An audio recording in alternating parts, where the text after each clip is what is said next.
But when you're in that deepest self core, which is then this quantum or spiritual level, that fear leaves because you're one with everything. And we're not teaching that. We're teaching to be separate. So when you're being taught theories and definitions, what is really being taught is to sense that you are separate from the cancer. That's the cancer. The real cancer is the sense that this thing is something separate from you, it's going to kill you, and you cannot do anything about it. Yeah, this happens after the baby is born. We are living in a society where the baby is born and the baby got to have his own bed, the baby got to have his own room, and then slowly everything we're gonna actually teach them depression, because depression is that you feel totally isolated from your surroundings. And I guess the circle would be that you get from depression, you go back into this third person perspective. I guess this different type of perspectives you also get in the law. You were talking about that the other day, and you were saying that you got the letter of the law, and you also have the spirit of the law. And a judge is like, I don't know, in Holland it's like that. The spirit of the law is also just as important as or the spirit of the law can actually change the written law if it becomes that important, and it changes in the modern time that you have to change the written law. But they're looking like in between what is meant, and what would this law mean in this setting, in this time. How can we interpret that? Exactly. Well, very much so. And yes, you see, but to look at it very integrally, the more you start to live from the third person, which is like from the butterfly, while the first person is like the caterpillar, right? The more then you start to see the spirit of the law, if you wish. I don't know if that's exact English translation. Now, maybe it's not applicable in other judicial systems. Well, yeah, it is. But it's all in English. You would get the gist of something, which is like the gist is almost like the geest. But the point is, right? The meaning of something. Where is meaning? Yeah. And what you get exactly. is what I've been what it has to be socially relevant. Right. Like even the whole of science, like the first premise has to be what's the social relevance. That's becoming more and more important. Right. You see, the meaning would then be the context. Right. And the context is the field, the whole field, while the letter would be the little particle. So it's not like if someone were to commit a crime but they themselves were the victim of terrible abuse, we would judge that different. We should judge that completely differently than someone that did not come out of such a context. So right, the context is like the whole, is the field. And so so what you get is that the more you start to live from out of the third person perspective, which is the gist, the geest. What we call geest is just like the true self.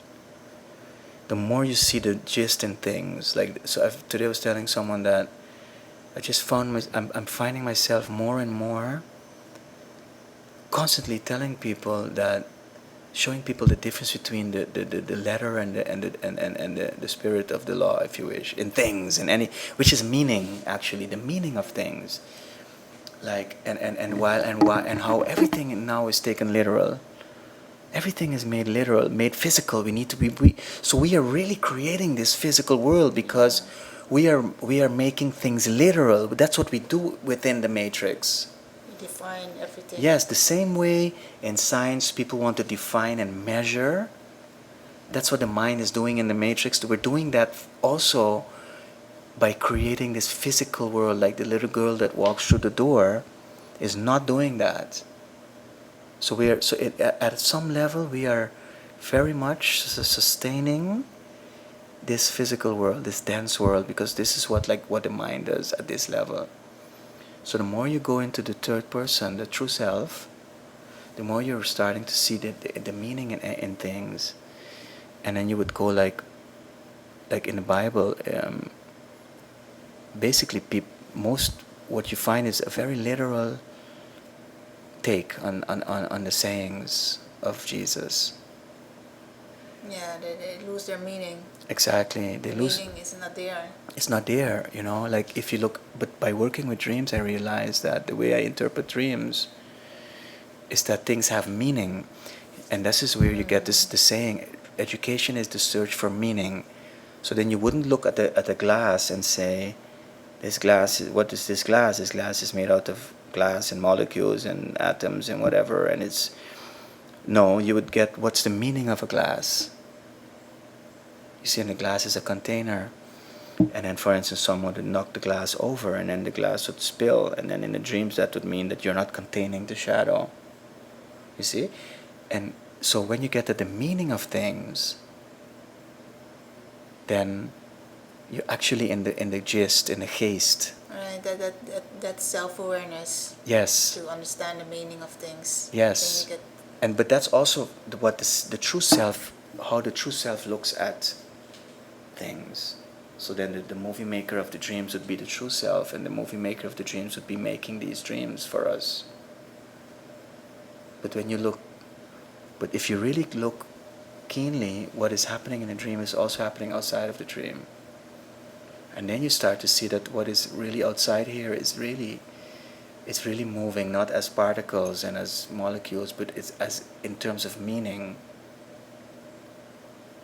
Right? So that's so in the law you get it, that what happens in the law is that we try to define the law in terms of making it to disambiguate it, or I don't know if that's the to make it less ambiguous means to try ever more to pin it down to something observable or measurable, but that kills the law, because then you basically you lose the context, and it becomes this is why law, the big critique on the field of law is that it's very theoretical, and lawyers are really busy with laws, abstract laws in some room, but it's not an empirical science. There's not enough testing of whatever, it's just the law. But so that's why you get that when people apply the law, it's applied in a very rigid and an unmeaningful way. Yeah. It becomes very repressive. Yeah. Plus, the idea is most lawyers are looking for the loopholes within the law, and they're looking for what's not written in it, and then they can prove their case, based on trying to trick the law. Exactly. See, so that's why. But they can go on and on.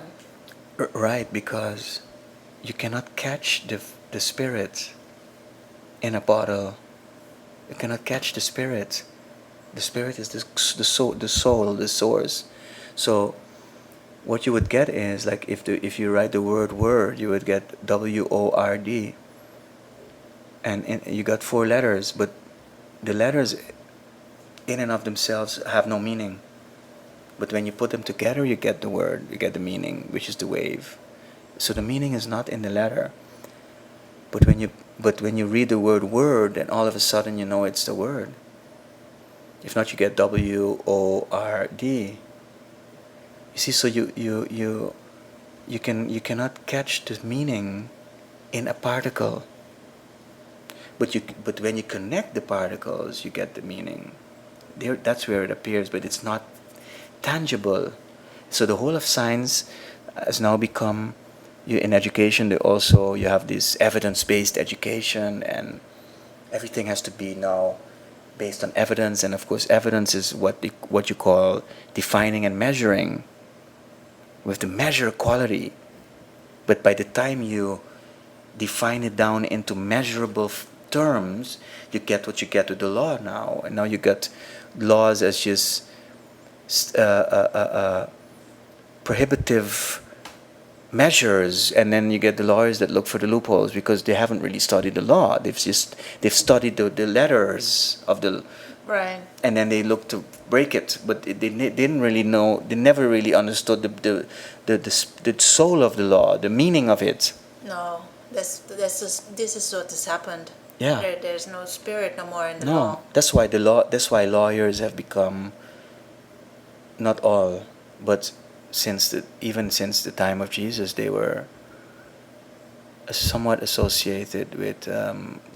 I call it in a dream I had. I was the sentence was emerged. It was called spelen met de wet. That they play with the law because they don't understand the meaning. So okay, so in any case, what idea would be then to explain this problem of definition, but from out of the self, and how the self experiences the world as being not so then the spoon is not the spoon, but it's me. And when I define, I separate the thing from me, and then I get I fall into the box.